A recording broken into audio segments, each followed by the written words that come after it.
Você já assistiu a esses filmes onde uma horda de zumbis avança de forma organizada, quase militar, por uma avenida? Onde as pessoas são transformadas por um vírus e de repente começam a agir como um exército com um único objetivo? Esse é o primeiro e maior erro que os filmes cometem. O comportamento real de massa em pânico não é organizado, não é inteligente e não tem direção única. É caótico, imprevisível e muito mais assustador. O que realmente acontece quando uma multidão entra em pânico não é uma transformação, é uma cascata de falhas na tomada de decisão. Tudo começa com o que os especialistas chamam de a centelha, um evento súbito e ameaçador. Um tiroteio, uma explosão, o grito de fogo ou, num contexto moderno, um blackout total inesperado seguido de sons de quebra-quebra. Aqui está o primeiro equívoco dos filmes. A multidão não vira uma mente coletiva. Na verdade, acontece o oposto. A mente individual desaparece, mas não é substituída por uma inteligência de grupo. Em vez disso, as pessoas regridem para um estado de reação pura, onde o cérebro límbico, a parte responsável pelo instinto de luta ou fuga, assume o controle total. A pessoa para de pensar o que deveríamos fazer e começa a agir por o que eu preciso fazer para sobreviver neste exato segundo. O gatilho que transforma civis em uma multidão perigosa não é um vírus, é a percepção, seja ela real ou não, de que os recursos de sobrevivência, saída, segurança, ar respirável, estão se tornando escassos. Um estudo clássico de pânico em incêndios mostra que as pessoas não começam a correr quando veem o fogo. Elas começam a correr quando percebem que outras pessoas estão começando a correr em direção à única saída que elas conseguem ver. É um contágio comportamental. Você vê o seu recurso mais precioso, a rota de fuga, sendo consumido pelos outros, e seu instinto manda você lutar por ele. Esta sessão é baseada na análise de dinâmicas de multidão em situações de desastre real, pontos de estrangulamento invisíveis da cidade. Os filmes mostram as multidões se espalhando por ruas largas e avenidas. Na realidade, os verdadeiros matadouros em uma situação de pânico em massa são os pontos de estrangulamento que você nem percebe no seu dia a dia. Vamos falar de física e geometria, não de ficção. Quando um grande número de pessoas tenta passar por um espaço restrito, uma ponte estreita, a catraca de um metrô, uma escada rolante parada, a saída de um estádio, acontece um fenômeno chamado de arquear. A pressão da multidão atrás empurra as pessoas da frente contra o obstáculo com uma força que pode chegar a mais de 450 quilos por pessoa. As pessoas não morrem esmagadas, elas morrem asfixiadas, com o tórax tão comprimido que é impossível expandir os pulmões. E os piores pontos de estrangulamento não são os óbvios, são os que surgem do próprio pânico. Um carro abandonado num cruzamento. Em minutos, ele vira uma barreira intransponível, canalizando o fluxo de pessoas para becos sem saída. Uma porta de vidro de shopping que quebra. O buraco não é grande o suficiente para a multidão, mas as pessoas são empurradas contra as bordas afiadas do vidro quebrado. Um poste ou árvore no meio de uma calçada.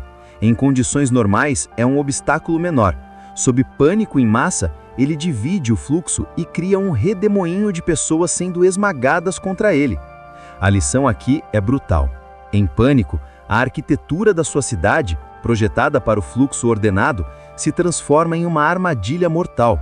Os espaços abertos são relativamente seguros. Os espaços de transição entre o aberto e o fechado são onde as pessoas morrem. Como usar a geometria das multidões a seu favor? Agora, a parte que pode salvar sua vida. Como navegar por esse caos sem se tornar parte da estatística? A estratégia não é correr mais rápido, é pensar de forma diferente. 1. Evite o fluxo principal. A regra da parede. Multidões em pânico se comportam como fluidos. Elas seguem o caminho de menor resistência aparente, geralmente o meio das ruas e corredores. Sua primeira tática é se mover como uma sombra junto às paredes e fachadas dos prédios. A pressão é significativamente menor a cerca de 1 a 2 metros de uma parede sólida. Você terá mais espaço para respirar e poderá se mover de forma mais tática, usando portas, vitrines e recessos de prédios como pontos de respiro temporários. 2. Identifique os redemoinhos e as ilhas. Em qualquer multidão densa, se formam redemoinhos onde fluxos opostos de pessoas se encontram. São pontos extremamente perigosos onde você pode ficar preso e ser esmagado. Aprenda a identificá-los visualmente. São áreas onde o movimento é caótico e sem direção clara. Da mesma forma, procure por ilhas, objetos robustos como caixas de correio, blocos de concreto ou carros estacionários que quebram o fluxo. Fique atrás dessas ilhas, usando-as como escudo contra a pressão principal, até ter uma abertura clara para se mover. 3. A técnica do braço tartaruga. Se você for pego no meio de uma multidão compacta e em movimento, cruze os braços firmemente na frente do seu peito, com as mãos nos ombros opostos. Isso cria uma câmara de ar vital na frente do seu tórax, protegendo seus pulmões da compressão total. Mantenha os pés firmes no chão e tente se mover diagonalmente com a multidão, em direção à borda, nunca contra o fluxo. Lutar contra a corrente é a maneira mais rápida de cair e ser pisoteado. 4. Leia a cabeça da multidão. A informação em uma multidão em pânico não é transmitida por palavras, mas por movimento. Observe as cabeças das pessoas à sua frente, especialmente a 50 a 100 metros de distância. Se você ver uma onda de cabeças virando subitamente para um lado, ou se pessoas começarem a cair como dominós, é um sinal de que há um obstáculo, um ponto de estrangulamento ou um perigo direto adiante. Haja antes que a onda de pânico te alcance. Mude de direção imediatamente. 5. Crie sua própria narrativa. O pânico em massa é alimentado pela incerteza. As pessoas correm porque não sabem para onde ir. Se você, mentalmente, puder criar um mapa de fuga alternativo, como não para o metrô lotado, mas para a estação de trem menos óbvia a 3 quadras, você deixa de ser uma partícula na corrente e se torna um navegador. Sua meta nunca deve ser o destino óbvio de todo mundo. Deve ser o destino seguro que a multidão ignorou. A verdadeira infecção.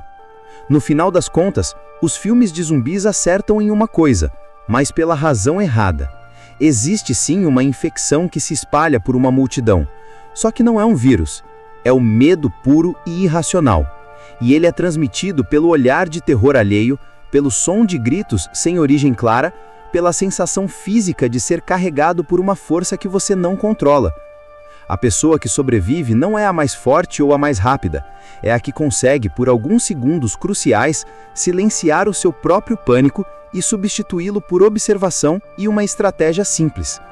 Enquanto todo mundo está se comportando como um fluido, você precisa se comportar como um estrategista.